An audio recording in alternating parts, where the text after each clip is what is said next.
Guys America America एक समय ऐसा था जो कि रसिया को अपना सबसे बड़ा दुश्मन मानता था। और जब 21वीं शताब्दी की शुरुआत हुई तो उस समय इन दोनों देशों ने अपनी नीतियों को बदला। और नीतियों को बदलने के साथ साथ ये दोनों देश कभी नजदीक आते गए तो कभी दूरियां बढ़ती गई अमेरिका और रूस के बीच।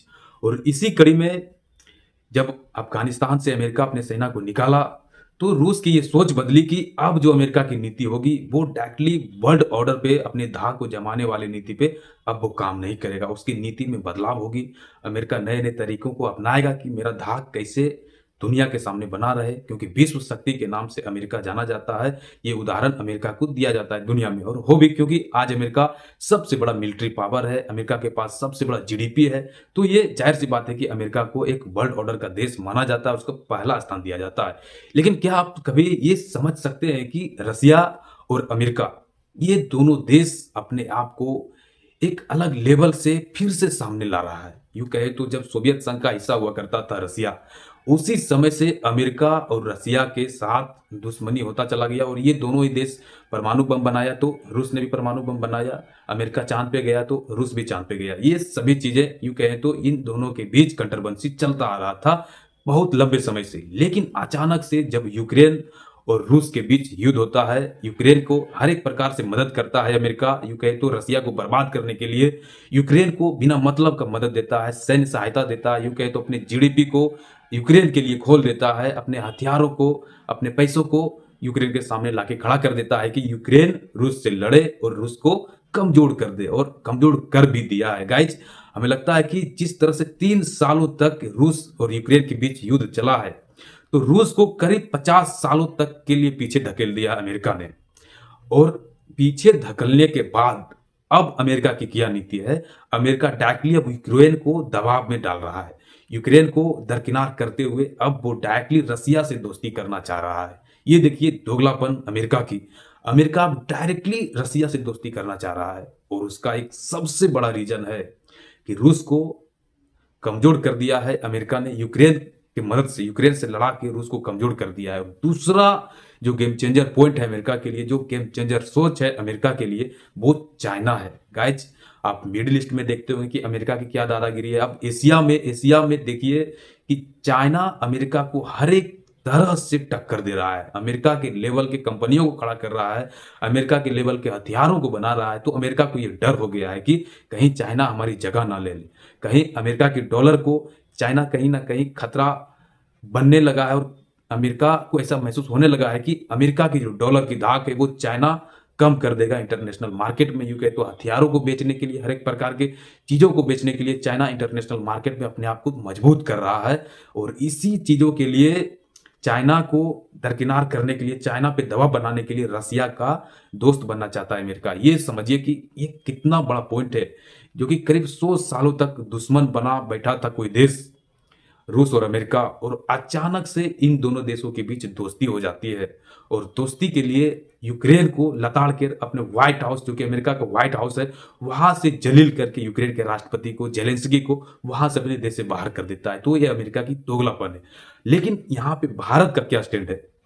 गाइस भारत ने शुरू से ही ना तो यूक्रेन के पक्ष में कोई बयान दिया है और ना ही रसिया के पक्ष में कोई बयान दिया है। कहीं ना कहीं भारत को रूस और यूक्रेन के युद्ध में फायदा ही हुआ है। जिस तरह से अमेरिका ने अपने फायदों को देखा है, जिस तरह से चाइना ने अपने फायदों को देखा है रूस यूक्रेन युद्ध में, उसी तरह से भारत ने भी रूस यूक्रेन के युद्ध में अपने फायदा को देखा है। गाइज रूस से बहुत अत्यधिक मात्रा में तेल को भारत खरीदा है, और भारत खरीदने के बाद दूसरे देशों में भी एक्सपोर्ट किया है। तो भारत ने रूस के तेल पे नजर गड़ाए हुए था और रूस के तेल से अपने आप में प्रॉफिट कमाया है भारत ने। तो भारत की ये प्लस पॉइंट थी और ये फायदा था भारत को। और चाइना को देखिए क्या हुआ, चाइना ने भी चीन से, रूस से तेल खरीदा, और कहीं ना कहीं चाइना अपने हथियारों को, जो कि कुछ छोटे मोटे हथियार थे, गोले बारूद थे, वो रूस को बेचा। तो भारत और चाइना ने दोनों ही फायदा कमाया। और यहाँ पे अमेरिका की क्या फायदा थी, अमेरिका की क्या बड़ी कूटनीतिक चाल थी कि रूस को कैसे कमजोर किया जाए। उन्होंने यूक्रेन को बहुत बड़ी सहायता की, बहुत बड़ा मदद किया, और अमेरिका रसिया को कमजोर करने में सक्षम भी हो गया है। कई 3 सालों का युद्ध लगातार चलता आ रहा है, तो समझ सकते हैं कि किसी भी देश को कितना नुकसान हो सकता है। तो रूस को इतना बड़ा नुकसान हुआ और भारत का जो स्टैंड था वो निष्पक्ष था, किसी भी देश के साथ खुल के नहीं था। जहाँ पे अपना फ़ायदा देखता था वहीं पे कोई बयान देता था। जितने भी यूएन में, यूनाइटेड नेशन में जितने भी तरह के प्रस्ताव रूस के खिलाफ लाया गया हो, यूक्रेन के खिलाफ लाया गया हो, भारत ने वोटिंग से दूर बना लिया था अपने आप को। तो ये भारत की बड़ी सफलता और ये भारत की बड़ी कूटनीतिक चाल है। कहीं न कहीं हमारा देश ये समझ चुका था कि अमेरिका और रसिया के बीच जो दुश्मनी चलता आ रहा है, उसी का उदाहरण है कि यूक्रेन को मदद किया जा रहा है अमेरिका के तहत। लेकिन इन सभी चीज़ों के बीच अब यूक्रेन का क्या होगा? यूक्रेन तो अब अकेला हो गया, क्योंकि यूक्रेन की लड़ाइयाँ जो चल रही थी, वो अमेरिका की बदौलत चल रही थी। अमेरिका ही अपने गोले बारूद को यूक्रेन पे सौंप रहा था और यूक्रेन और रूस को लड़ा रहा था और डायरेक्टली अमेरिका जब रसिया के साथ आ जाता है, तो यूक्रेन यहाँ पे कहाँ खड़ा रहेगा? गाइज़ अभी भी यूक्रेन को मदद देने वाले कुछ देश हैं। फ्रांस यूक्रेन को मदद करने वाला देश है, इटली, कनाडा, ये सभी देश अभी कह रहे हैं कि हम यूक्रेन को और मदद करेंगे। लेकिन अमेरिका के सामने इन छोटे-मोटे देशों का कोई बोलबाला नहीं है। अमेरिका जब निकल गया है उस युद्ध से, तो यूक्रेन को वहाँ पे अकेला लड़ना होगा, यूँ कहें तो सरेंडर करना होगा। लेकिन इन सभी चीज़ों के बीच अफ्रीकी देशों को एक बड़ा यूँ कहें तो ठेस लगा है, एक बड़ा चोट लगा है, एक सदमा-सा लगा है, खासकर नाटो कंट्रीज़ को। गाइस नाटो में 30 कंट्रीज हैं और इन 30 देशों मिलकर किसी दूसरे देशों पर इन 30 देशों में अगर किसी भी देश के ऊपर अटैक होता है तो ये 30 देश मिलकर उसको हमला करता है और उस पे अटैक करता है। तो ये नाटो देश की खूबसूरती और मजबूती भी है और इसी का डर रसिया को सताता आ रहा था करीब 100 सालों तक। और जब से ये नाटो संगठन बना था, रसिया को यूँ कहे तो बैकफुट पे धकेल दिया था अमेरिका ने। लेकिन इस नाटो की भविष्य की अब चिंता अब अफ्रीकी देशों को होने लगा है। जिस तरह से अमेरिका ने देखिए नाटो जब बना था, तो नाटो डायरेक्टली रसिया को काउंटर करने के लिए ही अमेरिका और पश्चिमी देशों ने बनाया था। लेकिन अब क्या स्थिति है कि नाटो को अमेरिका एक अलग तरह से पेश कर रहा है दुनिया के सामने। देखिए अमेरिका के लिए भी 2 फ्रंट खुल चुके हैं। रसिया, चाइना ये दोनों देश सिरदर्द बना बैठे हैं और यहाँ पे अमेरिका को ऐसा लग रहा है कि हम अगर रसिया के साथ नज़दीक चले जाते हैं, रसिया से दोस्ती कर लेते हैं, तो हमें चाइना से लड़ने के लिए एक मजबूत पावर मिल जाएगा, क्योंकि दक्षिणी चीन महासागर में अमेरिका चाइना को घेरना चाह रहा है और वहाँ पे चाइना पे दबाव बनाना चाह रहा है और उसको एक डर अमेरिका को रहता है कि अगर रसिया और चाइना एक साथ आ जाएगा तो हम दक्षिणी चीन महासागर में कमज़ोर पड़ जाएँगे और हम चाइना से नहीं लड़ सकते हैं। देखिए अमेरिका ने बहुत कोशिशें की, अमेरिका ने भारत को साथ लाने की कोशिश की, जिससे कि भारत और अमेरिका की एक गठजोड़ बने और चाइना को काउंटर किया जाए दक्षिणी चीन महासागर में। लेकिन भारत अमेरिका की चालों को समझ गया और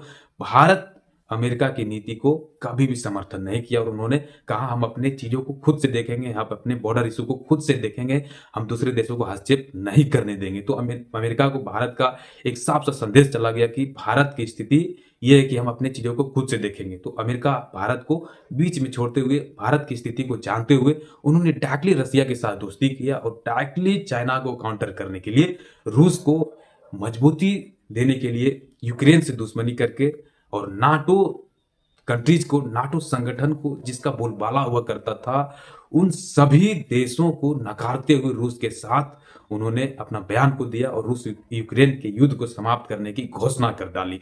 तो ये चीज़ें गाइस आई होप आप समझ गए होंगे कि अमेरिका की नीति क्या रहती है, अमेरिका समय-समय पर अपनी नीति को क्यों बदलता है। तो आप इन सभी चीज़ों को समझ गए होंगे गाइस और भारत की क्या स्थिति है, वो भी आप समझ गए होंगे। तो गाइस हम अपने चैनल डिफेंस यूनिक पॉइंट पे इसी तरह के इंटरनेशनल खबरों को लाते हैं, तो आप हमारे चैनल से जुड़िए। Thank you friends.